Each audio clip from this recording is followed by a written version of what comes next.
เอาสบายดีพี่น้องเลยคนเศร้าก็จนเหนียวเลยนี่ตอนนี้ถือว่าเขาขึ้นมาจากเบื้องการแข่งขันรถพี่น้องเลยสำหรับมื้อนี้วันที่23 เดือน2ของรัสเซียพี่น้องเลยวันสำคัญของข้าเจ้าคือบุญปกป้องปิเตอร์ฮูมและข้าเจ้าได้มีการจัดงานแข่งขันรถในฤดูหนาวกลางน้ำแข็งพี่น้องเลยเอามื้อนี้เขาพาลูกไปท่ายจนแบบขั้วเลยพี่น้องเลยถือว่าสุดใจของเขาแล้วคลิปนี้คือว่าถ้าเป็นสายที่มักรถนี่น่าจะบ่พลาดพี่น้องคือว่าเป็นรถรุ่นเก่าที่แบบเขาก็บ่ฮู้ว่าเป็นยี่ห้ออย่างแต่หากบ่แม่นโตโยต้าแล้วก็บ่แม่นฮอนด้าแล้วก็บ่แม่นฟอร์ดบ่แม่นอย่างพี่น้องเลยสำหรับเขาคิดว่าต้องเป็นรถยี่ห้อของรัสเซียโดยเฉพาะเอาเป็นอะไรฝากติดตามพี่น้องแล้วก็ไปน้ำกันเลยคลิปนี้ไปเดี๋ยวเข้าไปเบิ่งน้ำกันทางเมืองนี้จะแดดพี่น้องคนจะมาเอาแน่นได้นี่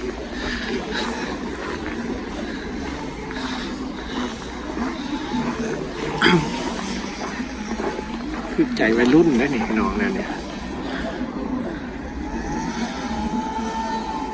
โอ้จะตอบเสียงแดดที่น้องวางนี่นะ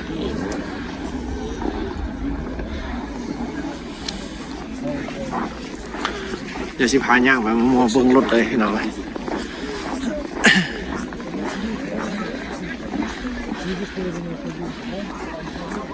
คือว่าค่าขนาดสถานที่แข่งมัวเจาะสถานที่แข่งพี่น้องเลย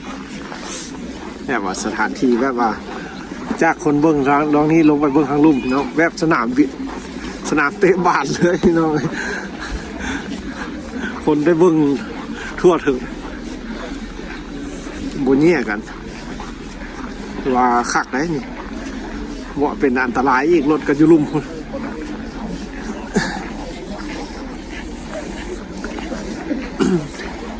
ก็เป็นบุญของรัสเซียอีกมื้อเลย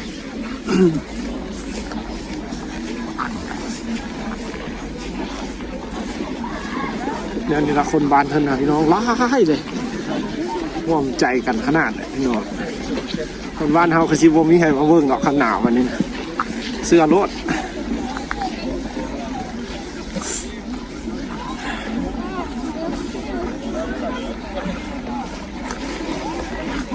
ดีแต่มีแดดขันหนาวขันบดนี่แห้งสิหนาวขนาดนี้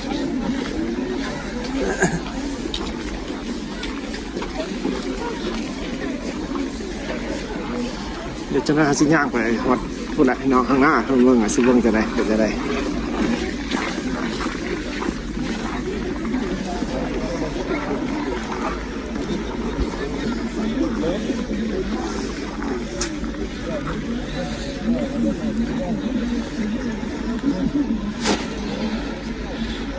เมืองนี้หักสวัสดิ์ไทยแบบสะท้อนแสง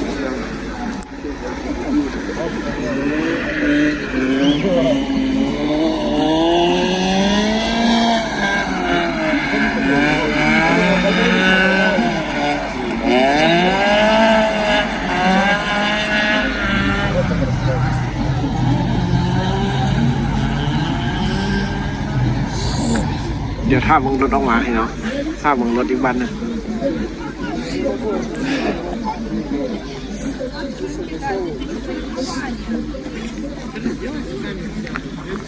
สาดหลักเสียโอ้แต่หักภาพบ่เห็นคักให้น้องเลยอ๋อถึงแสงแดดสะท้อน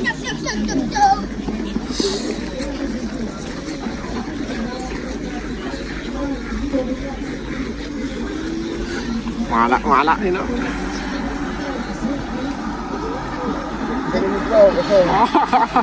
ไวแท้นั่นมาซิกเลย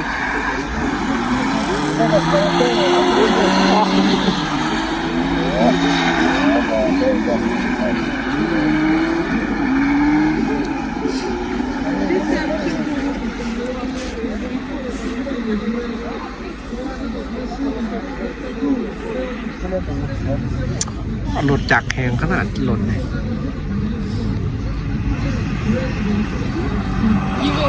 รถยืนรุ่นเนี่ยที่เราเขาก็ยังโอ้โหนะโมเมนต์โตโยต้าแล้วก็เป็นฮอนด้าเป็นกายอย่างว่าคือตัวเจ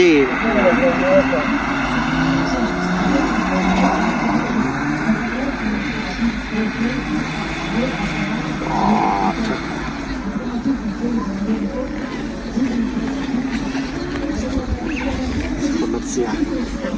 ไปพี่น้องเบิ้งคนออกไปเบิ้งรถเบิ้งรางอยู่มั่วๆพี่น้องอยากรู้ว่ารถรุ่นอย่างพี่น้องเดี๋ยวชี้พาไปเบิ้งเด้อมื้อนี้ต้องได้เห็นแท้ขอแต่โทรศัพท์อย่าดับเย็นหนาวหลายโทรศัพท์กับบ่ร้อนเด้อพี่น้องเลย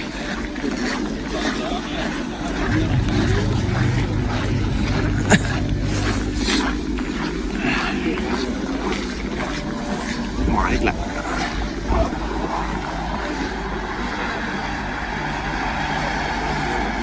โอ้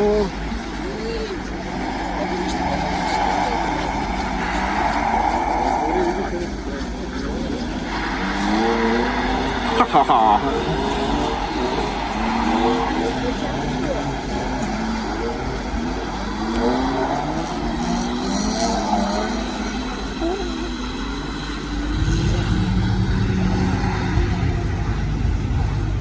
สุดที่เลย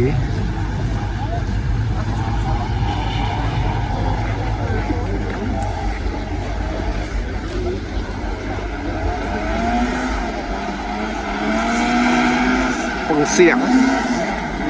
สียงแต่งแต่จักรนะนี่นะรุ่นนี้นะพูดว่า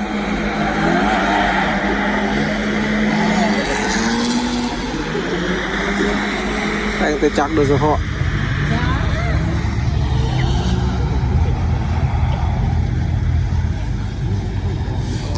หลุดมันจักกี่ขันหลุดจักกี่ขันพี่น้องเลยพาไปให้สุดพี่น้องเลยเบิ้งอย่างกระยาต้องเบิ้งให้สุด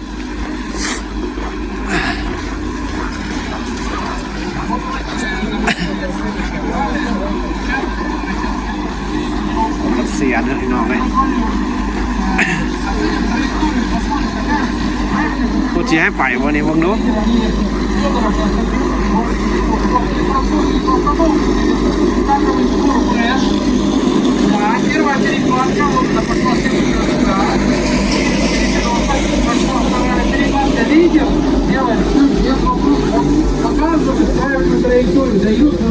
เบื้องทหารนะครับสาของปลอดภัย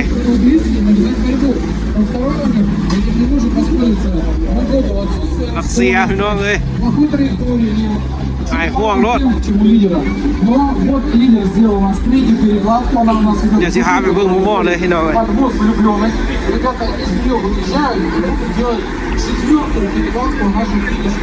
จากพื้นที่ให้เข้าไปบอกเมืองการ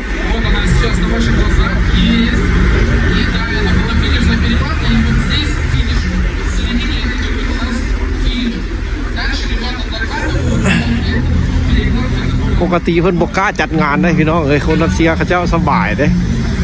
บอกรถว่าสบาย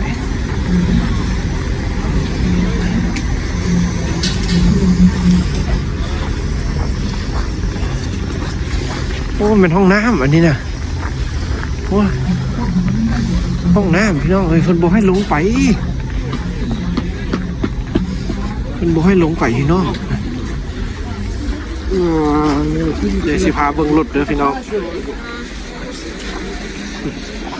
รถที่เจ้าเอาเข้ามานี่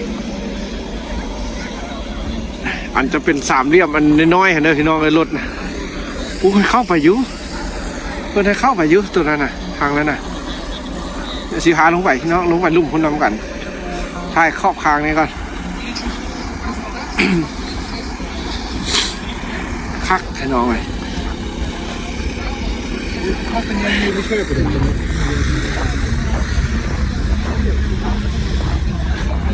นี่กลางน้ำเลยพี่น้องเลยเฮือยังข้างโคกอยู่เลย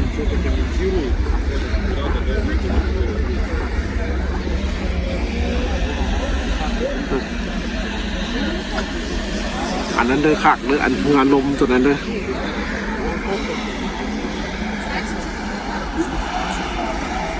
คันแต่บุร้อนคันได้เปลี่ยนตีดพี่น้อง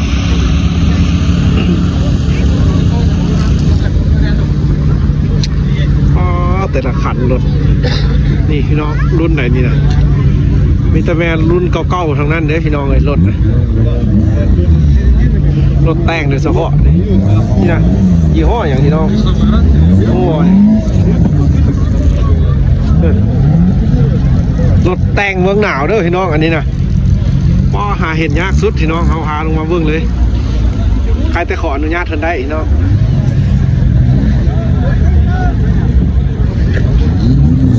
สุดจัดพี่น้องเลยรถนะ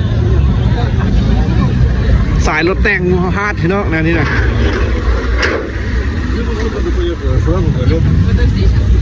คันสีส้มเท่หลายสุดยอดพี่น้องคันนี้ก็ได้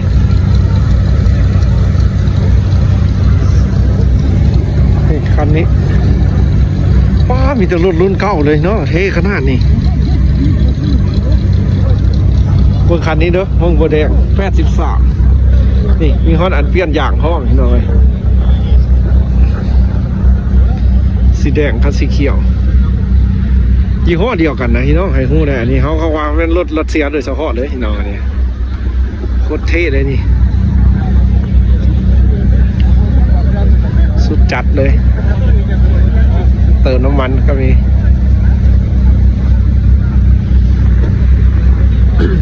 อ๋อรถบอกไอ้หลายพี่น้องขึ้นมามีแต่4-5 คันคันนั้นโคตรเท่ปกติเขาเจ้าโบอยากให้ลงมาได้พี่น้องเนี่ยอันตรายเท่หลายคันนี่นะมีผู้สายอยู่ในรถที่สุดจัดได้พี่น้องคันนี้นะ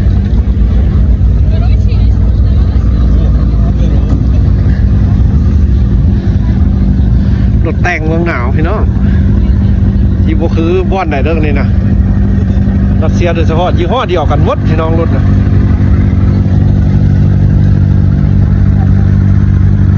สีส้มไปแล้วออกแล้ว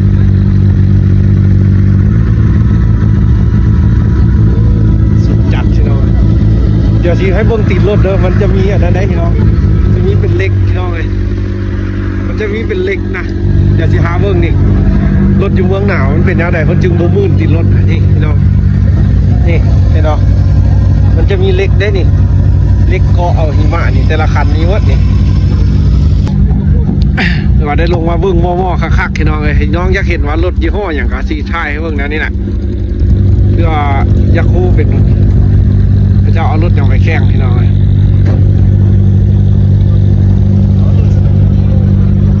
เพื่อรถแต่ละอันนี้มันต้องมีเล็กยุติยุอย่างพี่น้องแต่อยู่บ้านเราจะบ่เคยเห็นได้อย่างนี้นะนี่ถือว่ารถบ้านเถอะเบื้องนี้เขาจะแข่งเอาความสวยงามพี่น้องถ้าจะแข่งเอาความสวยงามหลายกว่าที่จะแข่งแบบเอารางวัลที่แข่งแบบเอาชนะนะน่าจะแข่งเอาความสวยงามผู้ใดลิ้นได้งามดี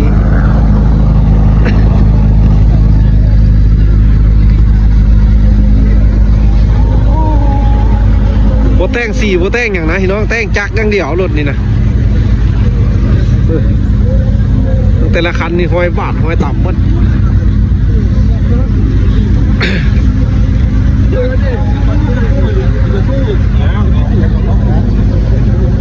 จะเป็นของใครของแป้งกับแป้งอยู่นี่เลย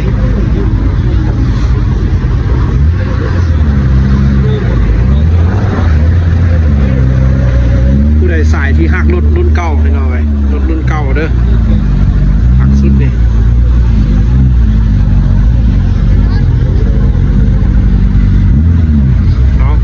ถ้าผู้ใดเข้ามาหาซุ้มหรือว่าถ้ามักก็แชร์ให้เราได้เด้อคลิปนี้พี่น้องเลยหรือว่าก็เป็นที่เขาตั้งใจมาขนาดพี่น้องเลยเขาคิดว่าเขาสิว่าได้หักโรงเรียนแต่ก็ได้หักโรงเรียนแล้วก็ได้ลงมาที่พี่น้องเลยก็ได้ขออนุญาตเพิ่นลงมาเพราะว่าญาติเพิ่นบ่ให้เข้ามาเนาะเขาเป็นคนต่างชาตินะแต่เพิ่นก็ให้ลงมาพี่น้องเพิ่นก็ให้มาถ่าย